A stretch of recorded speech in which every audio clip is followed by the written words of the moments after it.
Selamun Aleyküm ve Rahmetullahi ve Berekatuhu. Bir Müslüman doğun soraktırla, mehriyesiz ve nikahsen doğru bolar mı? İki tarafa mrazi olsa bir işgali bolar mı? Zey Müslüman doğun, mehriyanı gurrun etmenem nikahsen bolar, mehriye bercek değildiysen nikahsen bolar.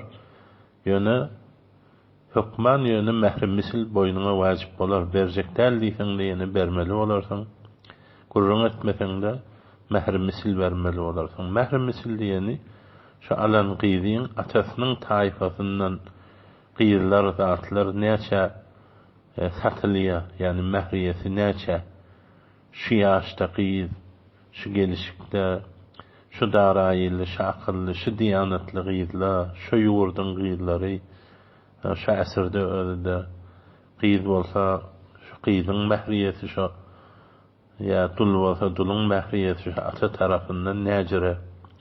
Eğer yok ata tarafından öcüne bir qiyid çıkman bolsa, onda o zamanlarda onda ecaniplerden, ecnebilerde inha şunun yana qiyidlerin mehriyesi neçe, şunu bermeli bolar.